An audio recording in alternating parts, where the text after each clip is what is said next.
don't like being picked up.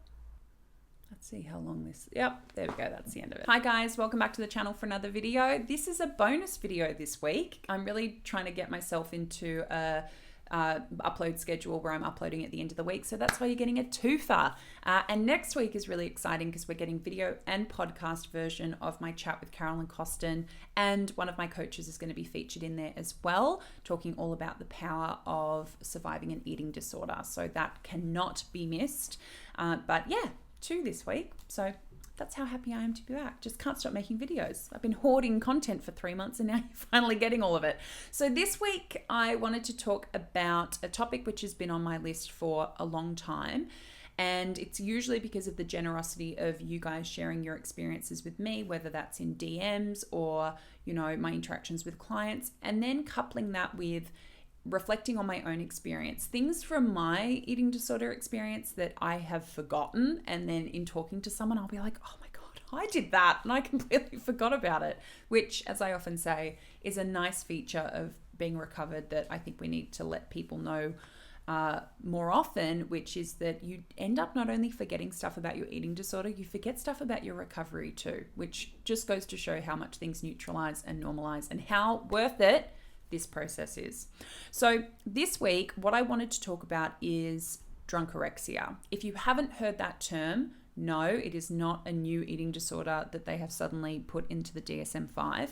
It's a colloquial term referring to a disordered practice with food and alcohol, sort of the two intersecting together. And I think this is important to talk about from a couple of angles. 1, because statistically it's becoming more common. 2, because it puts you at a risk of a couple of, dangerous areas. And 3, because it is very, very normalized. As I very often say about things relating to disordered eating and diet culture, just because something is common does not mean it's normal. And there are people out there who are engaging in practices that they do not even realize are disordered. Whether or not, they even have an eating disorder, there might be a whole, area of behaviors that they're engaging in that they don't even realize are risky. But there are also people with no disordered eating history or no eating disorder background who are engaging with practices that they think are normal, but are actually really putting them at risk of a couple of, really scary outcomes. But I think it's important to do so from an awareness raising perspective. It's always a bit of a fine line. We're raising awareness without wanting to be instructive. And, I'm not going to be instructive, but we are going to be talking about some behaviors. So drunkorexia refers to a disordered way of interacting with food in anticipation of or as a result of drinking. And it usually relates to a sort of binge drinking sort of context. So statistically, this is really important because, as this article states, which I'll pop in the description box below, a study showed that 8 out of 10 college students, many of whom were males, recently engaged in at least one behavior associated with drunkorexia. And it's not just college kids. Studies have shown that approximately 30% of women in their early 20s are skipping meals so they can drink more. So there's a number of ways that we can compensate, whether or not it's restriction or it's purging or it's excessive exercise. Essentially, it's planning for the consumption of alcohol by reducing or compensating with our food, which is incredibly risky in 2 different categories. It's putting you at risk of potentially developing an eating disorder or worsening an eating disorder, because we know that even, dieting can put somebody at risk of an eating disorder. So if we are restricting in anticipation of interacting with alcohol, that's definitely putting you at risk of developing an eating disorder.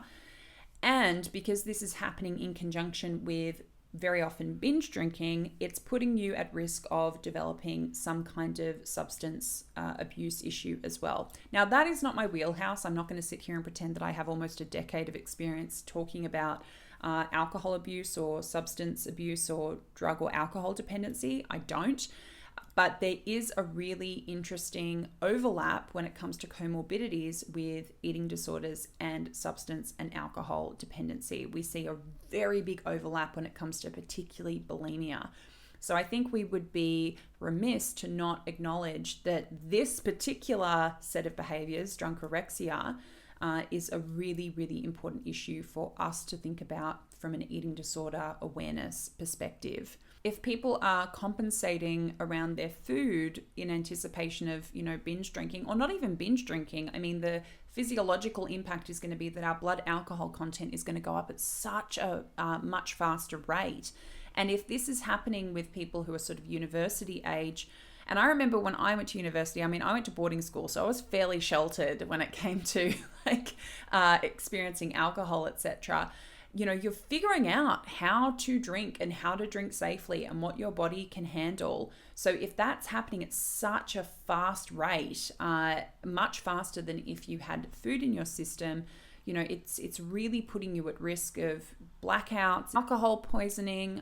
There's a risk of, I read, hypoglycemia, even alcohol-related brain damage. The impact of alcohol on the body, even when, we have had enough to eat, is still putting physiologically a bit of stress on the body. I'm not someone who is telling anyone to stop drinking or not drink. I certainly drink socially. I think it's possible to have a balanced relationship with alcohol, depending on your predispositions, depending on your own kind of, physical and psychological makeup and profile.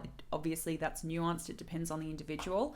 But alcohol is going to, put the body through a certain amount of distress because of what's in it.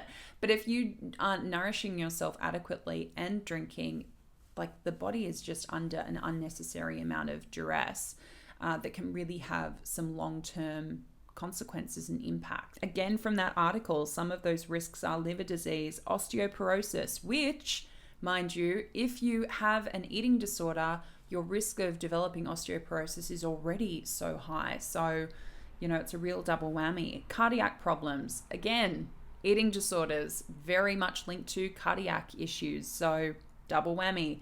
Diabetes, again, and dementia. So, brain health, what it's actually doing to your brain which is the control room for your whole body, your whole existence, right? Studies show that there's an increased risk of DUIs and hospitalization. So even from a legal perspective, it can be such a risky pattern of behavior.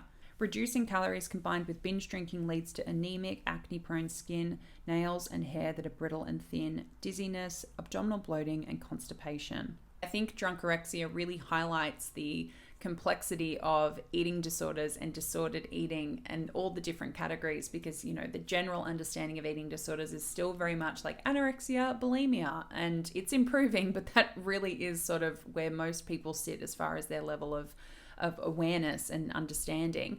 But even in our own circles, I think many people would be surprised to find that this behavior they're engaging in is what would be considered not just disordered behavior with food, but disordered behavior when it comes to how they're relating to alcohol. And because we've got to be so careful as we heal an eating disorder not to see our behaviors popping up in other areas like alcohol dependency or substance dependency, I think it's very, very important to make people going through recovery aware that this is something that they need to look out for, that the general population definitely needs to look out for it when we look at those statistics.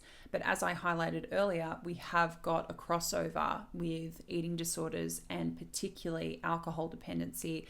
For whatever reason, bulimia tends to be the diagnosis where there is that crossover, and that it's very much kind of coming from the same mechanism, but the behaviors look different, right? It can be a bit shape-shifty. If we're not dealing with all the underlying stuff, it can start to show up in other areas.